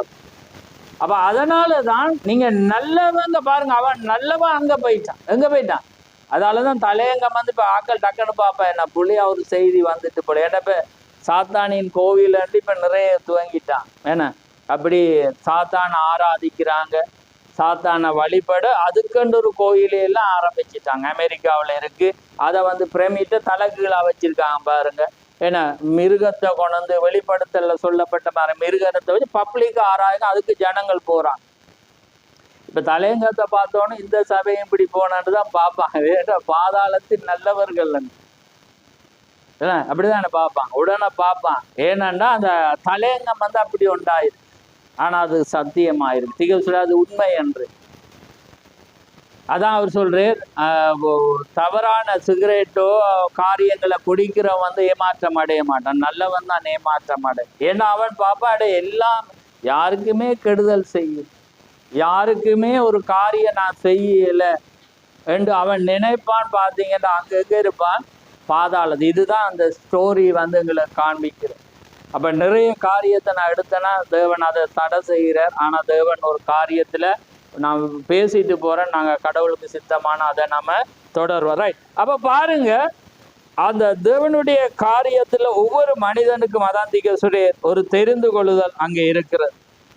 உங்களுடைய நடத்தையை குறித்து நீங்கள் தெரிந்து கொள்ளலாம். எப்படி நீங்க நடக்க போறீங்க, எப்படி உடுப்பு உடுத்த போறீங்க, உங்களோட இஷ்டம். அதனால்தான் நாங்க வளர வளர எல்லாருக்குமே போலை வந்து நான் உருட்டிட்டு ஓடிட்டு இருந்தேன்னா இப்போ போலை பாசிங் விடுறேன், அது உங்களுக்கு தெரியும். ஏன்னா முதல் வந்து நான் நானே கோல் அடிக்க விரும்பிட்டு இருந்தேன்னா, ஆனா இப்ப போல் எல்லாம் உங்களுக்கு போடுறேன் விட்டுறேன். இப்ப அடிக்கிறீங்களா, போலுக்கு அடிக்கிறேன்னு கீழே விழுறீங்களோ எனக்கு தெரியல, ஆனா உங்களுக்கு தருணம் வந்து தரப்படுது. ஏனண்டா வந்து இந்த காரியமானது, அதனால வந்து உரிமை இருக்கு உங்களுக்கு. உடுத்தலாம், உடுத்துட்டு அதே நேரத்துல வந்து இந்த ராபோஜனமும் எடுக்கலாம். ஆனா நீங்க நிதானித்து எடுக்காட்டி நீங்களே ஆக்கினீர். எல்லாத்துக்கும் இப்ப சலுகை வந்து, ஆனா வெளிப்படையானதை வந்து நான் என்ன செய்யறேன், சபையில வெளிப்படையானதை மட்டும் தடுத்து வார. ஏனண்டா அது மற்றவங்கள. ஆனா வாழ்க்கையில வந்து நீங்க என்னென்னத்தை செய்றீங்களோ அவ்வளவுத்துக்கும் அனுமதி. ஆனா முதல் பார்த்தீங்கன்னா அதுக்கும் நான் தடைய போட்டுட்டு இருந்தேன். ஆனா காரியம் எனக்கு எல்லாம் தெரியும், நான் உங்களை கண்காணிச்சுட்டு தான் இருக்கிறேன். ஆனா என்னுடைய செய்தி எப்பயுமே நான் போதிச்சுட்டு தான் இருக்கேன். ஏன்னா நான் நேசிக்கிறபடியா தான் நான் போதிக்கிறேன். இல்லாட்டி எனக்கு ஆள் வேணுமெண்டா இதை விட ஆள் வருவாங்க. ஆட்கள் வராம இருக்கிறதுக்கு பயத்துக்கும் நிறைய என்னோட இருக்கிறவங்களுக்கு தெரியும். அவங்க எல்லாமே இதுக்கு, ஏன்னா அவங்க எல்லாமே நிறைய பேர் இருந்தாலும் அவங்க என்ன செய்யறாங்க, அவங்களோட ஒரு மற்ற குடும்பத்தை பிள்ளைகளை பார்க்குறான், இங்க தாக்கு பிடிக்கலான்னு தெரியும். அதனாலே நிறைய பேர் வெளியே இருந்து வெயிட் பண்ணிட்டு இருக்கேன். ஆனா தேவனுடைய நான் அதுக்கும் எனக்கும் சம்பந்தம், நான் வார்த்தையை மட்டும்தான் பேசுறேன். ஏன்னா இப்ப நீங்க தவறா இருந்து அதுக்காக நான் கதைக்காம இருக்க மாட்டேன். என்னுடைய சுபாவமே அது, வார்த்தை மட்டும்தான் இருக்க மொழிய. நீங்க எப்படி ஏண்டா அந்த உள்ளான ஒரு காரியத்துல தேவன் ஒரு ஆத்மாவை வச்சிருப்பார். ஆமே, அந்த ஒரு நல்ல குணம் உங்கள்கிட்ட இருக்கு. ஆனா நான் எப்ப எதிரானவன்டா நீங்க சபைக்கு வராம இருக்க மாட்டேன். ஏண்டா நீங்க தேவனுடைய வார்த்தைக்காக நீங்க ஓடி வருவீங்கண்டா தேவன் உங்களை மாத்து. நீங்க வெளியே இருந்துட்டு தவறு செய்துட்டு இருந்தா நான் எப்பயுமே ஆனா உள்ள வந்தோன்னு பாருங்க, நீங்களே என்ன கண்டிருப்பீங்க. முதலாவது உங்களோட தான் நான் கதை, நான் என்னையே மறந்து வளமை போலதான் நான் பேசுறேன். அதுதான் தேவனுமா இருக்கு ராமே, அதுதாங்க. ஆனா வெளியே இருக்க மட்டும் நான் யாரோடையும் கோல் கதைக்க மாட்டேன், உங்களுக்கு தெரியும். அதை நான் வெளிப்படையாகவே நான் சொல்லிடுறேன். ஆனா நீங்க சபைக்கு வருவீங்கன்னா நான் உங்களோடய ஒட்டிட்டு இருப்பேன், உங்களோடய நான் பேசுறேன். ஏன்னா வேதமும் அதை தான் சொல்றேன். தவற ஒரு நாள் வந்து தேவன் அதை மன்னிப்பேர். நீங்க வார்த்தையை உணர்ந்தா தேவன் அதை மாத்து. ஆனா நீங்க தேவன் வார்த்தையே விசுவாசிக்காம இருக்கிறீங்க. ஏண்டா ஒரு மனிதனுக்கு திகழ்ச்சி அது ஒரு ஜீவனா இருக்கிற அந்த வார்த்தை வந்து அவன் அதுக்காகவே வருவான். அவன் தவறு உள்ளவனா இருந்தாலும் பாருங்க அப்படிதான் அவங்க இருந்தான். அதுக்காக தான் திகழ் சொல்றார். அந்த நான் வெள்ளிக்கிழமை அதை சொன்னேன்னா நீங்க செய்தியை கேட்க மாட்டீங்க, அதனால நான் அந்த உதாரணத்துக்கு திரும்ப சொல்றேன். அவர் சொல்ற அந்த வார்த்தை ஸ்டோரியை சொல்லக்குள்ள அவர் சொல்ற, உங்களுக்கு நக்கல் அடிக்க நான் சொல்லல, ஆனா இது வந்து சத்தியமா இருக்குது. என்னண்டா ஒரு கோழி அடக்காக்குற ஒருவன் என்ன செய்யறான், முட்டையை வைக்கிற வேளையில இந்த வாத்துட முட்டையை ஒரு மனிதன் என்ன செஞ்சான், காணாது, கோழி வைக்கிறதுக்கு முட்டையை காணாதபடி அந்த வாத்துட முட்டையை எடுத்து வைக்கிறான். வளமையா நீங்க கழுகிட கேட்டிருப்பீங்க, இது இப்ப வாத்துட சொல்லு. அப்ப அதனால என்ன நடக்குதுன்னா அது குஞ்சு பொறிக்கிறது. பொறிச்ச உடனே பார்த்தீங்கன்னா இந்த கோழி வந்து கொக்கண்டு இந்த காரியத்தை எல்லாமே இணைச்சிட்டு இருக்குது. ஆனா இதுக்கு விளங்குது இல்லை, வாத்து குஞ்சுக்கு அந்த சத்தம் விளங்கல என்றாலும் அதோடக்குள்ள ஓடுது. உங்களுக்கு குஞ்சு பிராணிகளை வளர்க்குறவங்களுக்கு தெரியும், கோழியும் அந்த வாத்து சின்னதுல கிட்டத்தட்ட ஒன்றாக தான் அது இருக்கு. அந்த ஒரு கிட்டத்தட்ட சின்ன கொஞ்சம் வளரதான் தொண்டு நீண்டு அது மட்டும் கிட்டத்தட்ட அது ஒரு. அப்ப பாருங்க அப்படி வரக்குள்ள அதை என்ன செய்துட்டு மேய்ஞ்சிட்டு இருக்குது. ஒரு நாள் அங்கே தீக்க சொல்ற என்னன்னா அது ஒரு வேறொரு இடத்துக்கு இடம்பெயர்ந்து மேய்க்க போகிற பார்த்தீங்கன்னா அந்த மேய போன இடத்துல பக்கத்துல இருந்தீங்கன்னா தண்ணி இருக்கு. தண்ணி அது இருந்தோன்னு இந்த கோழியெல்லாம் தண்ணிக்குள்ள பாயுமா? இல்லை, பாயாது. அப்ப இது என்ன செய்யுது? தண்ணியை கண்டோன்னு இந்த குஞ்சு விலகி போகுது. அதுல அந்த வாசனை அது முகந்தோன்னு இந்த குரூப்ல இருந்து அது விலகி விலகி விலகி அங்கால போகுது. அப்ப போக்குள்ள இந்த கோழி பேக்காண்டு என்ன செய்யுது? அதை கூப்பிட்டு இருக்குது. அதுக்கு விலங்கு இல்லை, ஏன்னாண்டா அதுக்கு அந்த பாசம் தெரியா. அதோட விஷயம் தண்ணி தான். அது தண்ணியில வாழ்ற பறவை. அது தண்ணீட வாசனையை முகந்தோன்னா தொப்பண்டு போய் பாஞ்சு. அப்ப அதான் தீர்க்கதரிசி. அதே போலதான் தேவனால பிறந்த ஒரு மனிதன் கழுகும் அப்படிதான் இருப்பான்.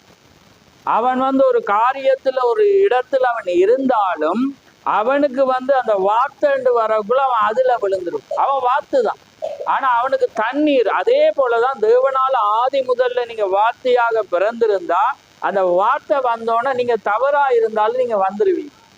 ஏனென்றா உங்களுக்கு தெரியும், உங்களுக்காக தான் அவர் மரிச்சு.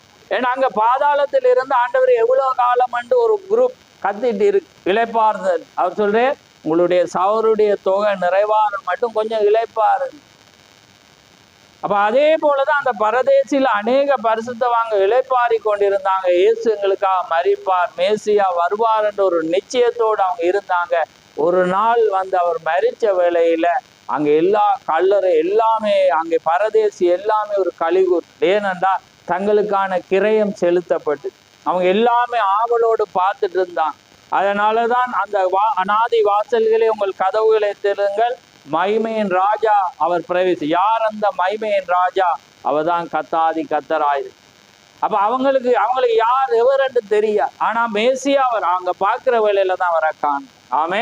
அப்ப பாருங்க, ஏனென்றா அந்த வார்த்தை நிறைவேறணும்னா பரலோகமே அங்கே மகிழ்ச்சியா போனது, அங்கே கலிகூறுதல் வந்தது. அங்கே தேவன் பாதாளத்துக்கும் போனேர், அங்கே பரதேசிக்கும் போனேர், எழுந்துருங்க என்று சொல்லி அவங்களை இழுத்து அவர் 40 நாள் இந்த பூமியில அங்கே சாட்சியை பெற்றுதான் அவர் கடந்து. ஆமே. அது எல்லாமே எங்களுக்கு திஸ்தாங்கமாக இருக்கு. அப்ப பாருங்க, இன்றைக்கு எங்களோட வாழ்க்கை எப்படி இருக்கு, இன்னைக்கு என்ன நிலையில நாங்க இருக்கிறோம், எப்படிப்பட்ட ஒரு காரியத்துல நாங்க இருக்கிறோம் என்பதை பாருங்க. மாற்றப்பட்டு இருக்கிறீங்க. உங்களோட கண்கள் எதை நோக்கி கொண்டிருக்கு, நீங்க எப்படி வாழ இந்த பூமியில நோக்கி பாக்குறீங்க என்றதை நீங்க சிந்திச்சு பாருங்க. நீங்க லோத்த போல நல்லதை தெரிவு செய்ய வலிக்கிறீங்களா, அல்லது ஆண்டவரே இது உமக்கு சித்தமானா நீர் அதை வாய்க்கப்ப அப்படி இருக்கிறீங்க பாருங்க. அதை தான் அவன் செய்ய. அப்ப ஆனா இவன் அதான் திகழ்ச்சார். 2ஆம் காரியத்தை அவன் விரும்பினான், தேவன் அதை ஆசீர்வதி. அதே போலதான் அந்த பூமியில தேவன் எதை உங்களுக்கு தரோணும் என்பதை அவர் வச்சிருக்க, அவர கையால். ஆனா நாங்கள்லாம் பெற அவர் பார்த்துட்டு இருக்கு. ஏன்னா நாங்க பெறக்குள்ள அவர் விட்டுட்டு, உனக்கு பலம் இருந்தா நீ அதை செய்ய. ஏன்னா அவர் தன்னை மகிமையை யாருக்கும் கொடுக்க மாட்டார். அவர் சொல்லிட்டே அந்த எகிப்திலேருந்து வெளியே கொன்றக்குள்ளே அவர் சொல்லிட்டே, என்னுடைய நாம மகிமைக்கே நான் வேறொருவனுக்கும், ஒருவேளை நீ அங்க கானானுக்குள்ள போனோன்னா நீ உழைச்சி சம்பாதிச்சு போட்டு இது எந்த சம்பளத்தால நான் இதை செஞ்சேனா, நான் தான் அதை வாங்கினேன்னு சொன்னீன்டா நான் உன்னை அழிச்சிருவேன்டே சொன்னேரா இல்லையா? அவர் அதை சொல்றாரு வடிவு. அவர் வேலை செய்து என்னுடைய சம்பாத்தியம் இது என்னுடையது, நான் தான் அதை செஞ்சேன்டா. அது அவர் சொல்ற, நான் தந்தேன்ட்டு நீ சொல்லுவோம். ஏன்னா நான் தான் உன்னை அடிமையா இருந்தோம்னா கொண்டேன். அதே போல தேவன் உங்களை தீர்மானிக்காட்டி நீங்க பிறக்கலாம், நீங்க பிறக்கவே இயலாம். ஏன்னா தேவன் தீர்மானித்தபடியாத நீங்க பிறந்திருக்கிறீங்க. பிறந்து நீங்க மறிக்காம இத்தனை வயசு மட்டும் தேவன் ஒரு தருணத்தை கொடுத்து வச்சிருக்கு. அப்ப அதான் இன்றைக்கு பாருங்க, அந்த தருணம் வந்தோடனே அதான் தேவனுடைய கிருபை. பாருங்க, அந்த பிள்ளை அந்த பெண்ணை குறித்து நாங்க பார்த்தோம், பிறரும் சொன்னேன் நானும் சொன்னேன்னா அதுல அவர் விபரம் சொன்னார். பார்க்குற வேலையில பார்த்தீங்கன்னா அந்த அவள் என்ன செய்யறான், சாக போனவ சாவுல இருந்து தேவன் காப்பாத்து. அதுக்கு பிற்பாடு ஒரு மனம் திரும்ப ஒரு டைமை கொடுத்து, டைம் கொடுத்தோன்னே 2 நாள்ல அவளை போட்டுரு. ஏனண்டா அவ தருணம் கொடுத்ததே அவர் ராஜ்யத்துக்கு பாரு. அவர கிருபையை பார்த்தீங்க, அவர் கிருபையை பாருங்க. அவர் சொல்ல, இனி வேணாம், நீ ஒருவேளை திரும்பவும் வாழ்ந்து நீ பின்வாங்கி போலாங்க. அதுக்காக அவர் அதுலயே எடுத்துட்டு விளங்குதவங்கள அந்த ஒரு 2 சுகப்படுத்தி போட்டு 2 நாள்ல எடுத்துட்டு. ஆனா அன்றைக்கு மறைஞ்சிருந்தாக்க போயிருப்பாவ பாதாளது. பாருங்க, அந்த பாவ அறிக்கையை செய்ய தேவன் வச்சிரு. அதான் அந்த கிருபையின் உபதேசம் நீங்க கவனிக்கணும். அடிக்கடி இதை இப்ப கவனநாள் அடுக்கக்குள்ள நான் யோசிக்கிறது, நிறைய பேருக்கு சான்ஸா போய் நிறைய பேர் பாவத்துக்குள்ள போயும் ஒரு காரியம். ஆனா அந்த கிருபையின் உபதேசம் முன்குறிக்கப்பட்டா அது மகத்தான் உண்டாயிருக்கு. ஆனா அதை வச்சு நீங்க புல செய்ய வெளிக்கிட்டீங்கன்னா அது புழைச்சிப்பு. ஆமேன். ஆனா அது தேவண்ட கிருபைக்குள்ள இருக்கீங்கன்னா உங்களோட பாவம் மூடப்பட்டதாகவே இருக்கு. அதான் வேதம் சொல்லுது, எவருடைய பாவங்கள் மூடப்பட்டதோ அவர்கள் பாக்கியவான்.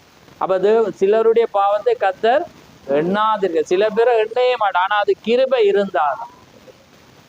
அப்ப பாருங்க, அதனாலதான் தேவனுடைய காரியம் நீங்க வார்த்தையை அதை தான் நான் கத்திட்டு இருக்கிறேன். அந்த வார்த்தையை நீங்க ஏற்றுக்கொள்ளுங்க, வார்த்தையை விசுவாசிங்க, தேவனுக்கு மரியாதை செலுத்துங்க, ரெஸ்பெக்ட் கொடுங்க, தேவனோட சமூகம்டா நேர காலத்துக்கு வாங்க, எல்லாத்துக்கும் ஒரு காரியத்துல கீழ்ப்படிச்சிடுங்க, ஒருவரை நேசிங்க. அதை நீங்க செய், அதுதான் வேதம் சொல்லுது. ஆனா இன்றைக்கு நாங்க அதுக்கு விளக்கம் கொடுக்குறோம், வியாக்கியானம் கொடுக்குறோம். அதான் தேவன் தீக்க சொல்றேன், அந்த காரியம் அவங்களுக்குள்ளேயே பிசாசு இருக்கிறது அவங்க அறியாம இருக்கு. அப்ப அவங்க நினைக்கிறாங்க அதை நாங்க சொல்லல, களவு செய்யல, பொய் சொல்லல. ஆனா இதுவும் ஒரு பிசாசா இருக்குன்னு நான் சொல்லல, தீக்க பிசாசியல்ல வடிவாசு. அப்ப பாருங்க, உங்களுக்கு நல்ல நீங்க அதான் நீங்க நல்லவராக இருந்தாலே தீக்க சொல்லி அது பிசாசாயிருக்கு.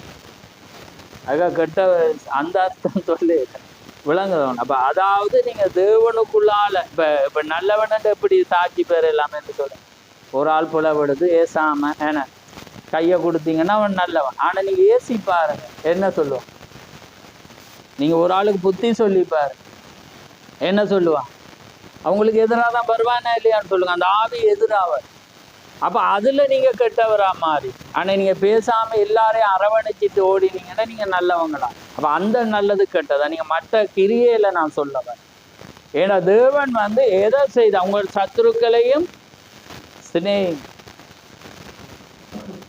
அப்ப சத்துருக்கள் நேசிங்கட்டு வெளியே நாங்க நேசிக்கிறீர்கள் வேதம் சொல்லுது. அடுத்த மத்தேயு 10:37 சொல்லி அடுத்த சத்துரு யாரா? வீட்டார். அப்ப வீட்டை நீங்க நேசிக்கும் பாருங்க. அவர் சத்ருவை நேசிக்கணும் கொமனை அடிச்சு விட்டுட்டு, ஆனா கீழே சொல்ற உன் வீட்டாரும் சத்ரு தான். அப்ப வீட்டை நீங்க சத்ரு வீட்டையும் இருக்கு, அவனே நேசிக்கும். ஆனா சில பேர் நேசிக்கிறேன், அவங்கள நேசிக்கிறேன். ஆனா அந்த அன்பு தான் அவங்கள மாத்து. ஆனா வெளியே அவர் சொல்லல, உள்ளேயும் சொன்னார் வெளியேயும் சொன்னார். அப்ப பாருங்க, வெளியே உன் சத்ருக்களை நான் எழுதிட்டு வந்தேன்னா அதில் நல்லா வாசிச்சா நல்லா இன்ட்ரெஸ்டா போகும். அதுல அவர் சொல்ற உன் சத்துருக்களை நேசிங்க, அவன் ஒன்று செஞ்சாரு எல்லாம் செய்து போட்டு அங்கால சொல்லி உங்க சத்துருவே வீட்டார் தான். அப்ப பாருங்க, அப்ப வெளியே நேசிச்சுட்டு வீட்டையே நேசிக்கும். வீட்டிலேயும் சத்துரு இருப்பான். அதுக்காக அதை நீங்க தனியா கதைங்க. இப்ப கதைச்சா எந்த செய்தி வேறையா போய் என்னத்தை இப்ப சொல்ல வாரீங்கன்னு கேட்டுறீங்க. அப்ப அதனால தீக்கசியம் அதுக்கு அப்படிதான் பதில் கொடுக்கிறேன் ராமே. ஏனென்றா அது விவரமாக சொல்லும். அப்ப எதை நேசிக்கணும், எதுவா இருந்தாலும் அந்த அன்பு. அதான் தீக்க நீங்க பாவியை குற்றப்படுத்தாது, ஏன்னா அவன் ஏற்கனவே பாவி. ஆனா அவர் சொல்ற உன்னுடைய வாழ்க்கையின் ஜீவியமானது, செய்தியின் ஜீவியமானது, உன் அன்பானது அவனை மாத்தும். ஆனா நீ இப்படி செய்றீங்கன்ட்டு இருந்து பார், அவர் சொல்ல அவனை தூரதான் கொண்டு போ. அதான் அவர் சொல்ல அவங்கள நேசி. ஆனா நீ வார்த்தையை விடாம நீ என்ன செய், அந்த காரியத்துல அன்பு காட்ட உன்னுடைய வாழ்க்கையின் ஜீவியமானது அவனமான. ஆனா நாங்க என்ன செய்யறோம்னா எப்பயுமே பாவிய குற்றப்படுத்தி கொண்டு எதிராகவே காரியம். அதுக்காக நான் சொல்லிதான் ஆகணுமா? நீங்க தான் சொல்லக்கூடாது. நான் ஏன்டா சத்தியத்தை சொல்ல, அதால எனக்கு ஒரு என்ன உரிமை இருக்கு, எனக்கு தேவன் தான். ஏன்னா ஒருவனுக்கு சொல்லி கொடுக்காண்டி அவனுக்கு தெரியும். ஆனா நான் நேரடியா வந்தானா நான் உங்களை நேசிப்பேன். ஆமே. ஏன்னா உங்களுடைய கிரியையில் தேவனுக்குள்ளால மெச்சி கொள்ளும் போது நான் அதை நேசிக்கிறேன். ஆமே. அதனாலதான் நீங்க தேவனுடைய வார்த்தையை கொண்டு உங்களை ஆராய்ந்து கொள்ளுங்க. நான் நேரத்தை எடுக்க விரும்பல. உங்களுக்கு சூழல்கள் கர்த்தர் உங்களை ஆசீர்வதிப்பாராக. பொருள் உங்களுக்கு புரிஞ்சிருக்குன்னு நான் விசுவாசிக்கிறேன். பாதாளத்தில் நல்ல ஆத்துமா. ஆமே. உங்களுக்கு புரிஞ்சிருக்குன்னு நினைக்கிறேன். நீங்க நல்லவங்களா இருக்கலாம், யாருக்கு கெடுதல் செய்யாம இருக்கலாம், நீங்களும் தங்களோட பாடு என்று சொல்லலாம். யாருக்குமே எந்த வசனம் நன்மையோ தீமையோ வாய் திறந்து சொல்லாதவங்களா இருக்கலாம். அப்படி என்றால் நீங்க நல்லவங்க. நீங்க பாதாளத்துல தான் விடப்படுங்க. அதுக்கு எல்லாமே கட்டிங் இருக்குது, வேத வார்த்தை. அதை நீங்க தேவையில்ல வேதத்திலே வாசிக்கும். ஆமே. அப்படிப்பட்ட ஒரு காரியம் உள்ள மனிதன் தான் எங்க இருந்தான், பாதாளம். அப்ப அதனால உங்களோட நல்லதெல்லாம் எடுத்து இஞ்சால வச்சுட்டு கர்த்தருக்காக ஓடுங்க, கர்த்தர வார்த்தை உரையுங்க, தேவண்ட மனிதர்களை நேசிங்க. ஏன்னா ஒருவர் அதிக சொல்றேன், அந்த கசப்பு விரோதம் காரியம் அது ஒன்று இருந்தாலே நீங்க நல்லவங்களா இருந்தாலும் நீங்க அது உங்களை பாதாளத்துக்கு கொண்டு போகும்ண்டு பிசாசியல் அவர் வடிவா சொல்றேன். அங்கே வழி நடத்தும் தன்மையிலும் அவர் அந்த காரியம் சொல்றேன். அதே நேரத்துல அடுத்த செய்தி இப்பொழுது காவலில் உள்ள ஆவி என்ற செய்தியிலே அதுதான் அவர் சொல்றேன். ஏனென்றா நீங்க நேசிக்கணும். ஏன்னா நீங்க சபையாக அளிக்கப்பட்ட குடும்பம். நீங்க ஒருவர் நீங்க என்ன செய்யணும்? நேசிச்சாதான் ஆகணும். ஒருவரை நீங்க சந்திக்கணும், ஒருவர் விசாரிக்கணும். அது எல்லாமே அவர் செய்ய வேண்டிய ஒன்றாயிரும். அது வேதம் உரைக்குது. அப்ப அதனாலதான் நான் வெள்ளிக்கிழமையில ஒரு பாயிண்ட நான் சொன்னேன். என்னன்னா நாம ஒரு வியாதிக்கோ ஒரு காரியத்துக்கோ ஏன்னா மருத்துவரை நாடுவோம். மருத்துவர கடை மூடி இருந்தா என்னொண்டுக்கு இல்லாட்டி திரும்ப அவரை கோல் பண்ணி செய்வோம். ஆனா ஆக்கல்ற வீட்டுக்கு ஒரு தருணம் கிடைச்சி சந்தர்ப்பம் கிடைச்சி போவாட்டி நாங்க வாழ்க்கையிலேயே நாங்க போவோம். ஆனா அப்படி அல்ல. தீக்கர் சொல்லி அதை நீங்க விசாரிங்க, அன்பு செலுத்துங்க. நீங்க ஒருவரோட நீங்க பேசி அதுதான் அவங்கள ஒரு நிலை. அப்பதான் அவங்களோட பர்சனலை பகிர்ந்து கொள்ளும். அவங்களோட பர்சனல் மீனிங் என்றால் அவங்களுக்குள்ள இருக்க துக்கம் விளங்குது, அவங்களுக்குள்ள இருக்க பாடுகள். அப்போ ஒரு கிறிஸ்தவன் அந்த பாடை உணர்ற வேளையில தான் அவன் அறிந்து கொள்ளும். அதான் நான் செம்மறியாடி குணாதிசயம் என்ற செய்தியில நான் சொன்னேன்னா, ஒரு வெக்கையா இருந்தாலும் வெப்பமா இருந்தாலும் குளிரா இருந்தாலும் அந்த ஆடுகள் எல்லாமே உண்டாயிருக்கு. ஏன் வெப்பமா இருக்கிற நேரத்துல ஏன் உண்டாயிருக்கண்டா அந்த வெப்ப சூட்டை தணிக்க. குளிரா இருக்கக்குள்ள ஏன் நெருங்கி இருக்கண்டா ஒரு சூடு அதுல தாங்க. அப்ப அது போல ஒரு இந்த சபையில நீங்க ஜனங்கள் ஒருவரோடு ஒருவர் ஐக்கியப்பட்டு இருக்காவிட்டா அப்படியே சீசர்களா இருக்க முடியாது. அப்படியே ஜனமா இருக்கையில நீங்க செம்மறியாடா இருக்கையில. நீங்க செம்மறியாடா இருந்தா நீங்க நெருங்கி வாங்க. நீங்க ஒரு காரியமா நெருங்க தான் அன்பு அப்பதான் அவங்களோட என்ன நடக்குது, இன்னைக்கு என்ன நடக்குதுன்னு எனக்கு தெரியாம இருக்கு. சிலதை நான் நோட் பண்ணிட்டு தான் இருக்கேன். ஆனா இந்த வருடத்துல நான் ஒன்றுமே உங்களுக்கு சொல்ல மாட்டேன். நீங்க பரிசுத்தாவி இருந்தா கிரியைக்கு வாங்க. அப்பதான் தேவன் உங்களை வழி நடத்தும். ஏன்னா நான் எல்லாமே நான் பார்க்கிறேன். ஒரு நன்மையோ தீமை நடந்தாலும் ஒரு சபையார் சில இடத்துல சந்திப்பான். நான் பார்த்துட்டு இருக்கேன். இப்ப கட்டி பிடிச்சு முத்தம் கொடுக்குறாங்களா, கையை கொடுக்குறாங்கன்றோட இந்த சுவாகரத்து இஞ்சால போற மாதிரி உங்களுக்கு ஒரு பிளவு உண்டன்ற மாதிரி கண்ணு தெரியாத மாதிரி இப்படி போவாங்க. சில கண்ட எப்படி இருக்கும், அது ரிஜெக்ட்.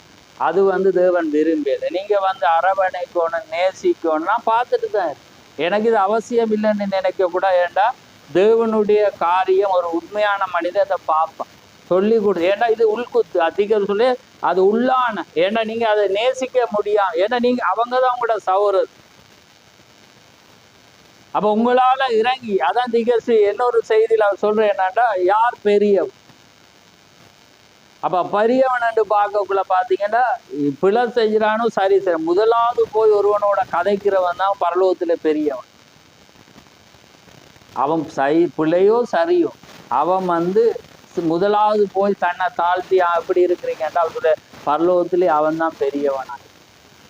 தன்னை தாழ்த்துறவன் உயர்த்தப்படும். ஆனா இன்றைக்கு அவங்க வரட்டும் இவங்க வரட்டும், அவங்க தானே செஞ்சது, இவங்க தானே செஞ்சது, அது இது அது. ஆனா இது இந்த வருடத்துல இல்லாதபடி கொஞ்சம் சொற்ப ஜனங்கள் நீங்க அதை நேசிக்கணும், அது விசாரிக்கணும்.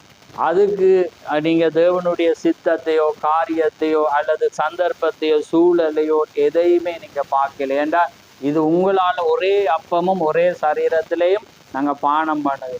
ஆமே, அநேகராகிய நீங்க ஒரே அப்பமும் ஒரே சரீரமாயிரு. அது உங்களோட வாழ்க்கையில கடைபிடிக்கணும். அப்பதான் நீங்க 99 இருக்கலாம், 90 இருக்கலாம், 80 இருக்கலாம், மூவ் பண்ணுங்க இந்த வருடத்துல உங்களால முடிஞ்சது. அப்பதான் ஒரு காரியத்தை கர்த்தர் செய்வார். ஆமே, அதனால கர்த்தர் தாமே உங்களை ஆசீர்வதிப்பாராக. நான் முடிக்கிறேன். அதனால நாங்க யாவரும் எழுந்திருப்போம். ஆமே.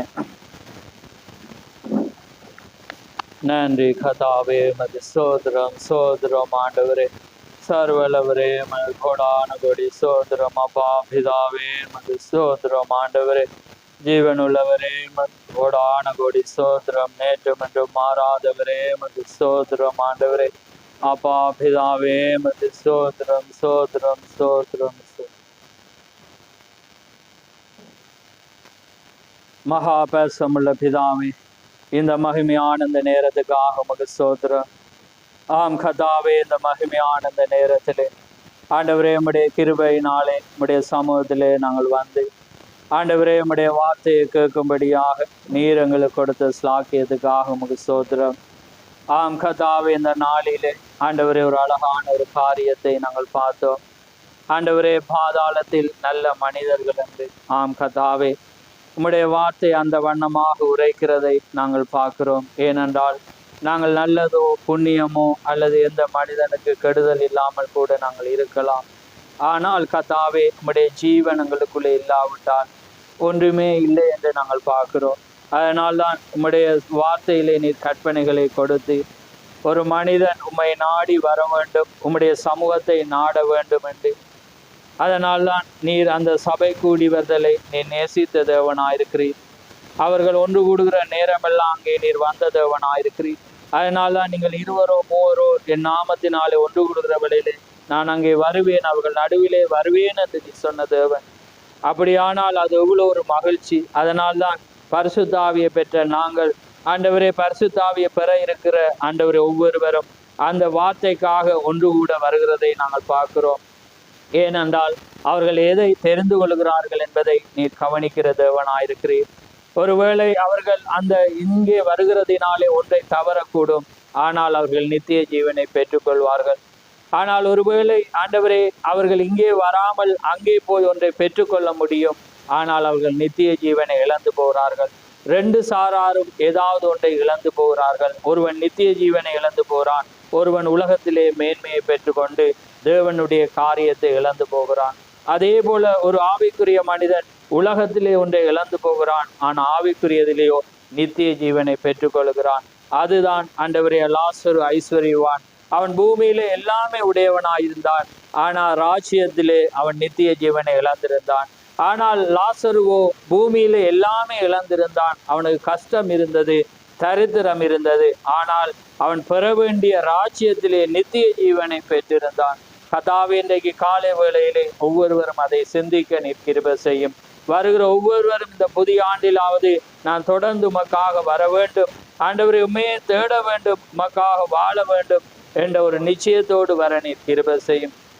ஏனென்றால் எங்களுக்காக நீர் அப்படிப்பட்ட ஒரு தீர்க்கதரிசியை நீர் கொடுத்திருக்கிறீர், அப்படிப்பட்ட ஒரு வல்லமை உள்ள ஒரு மனிதனை நீர் கொடுத்திருக்கிறீர்.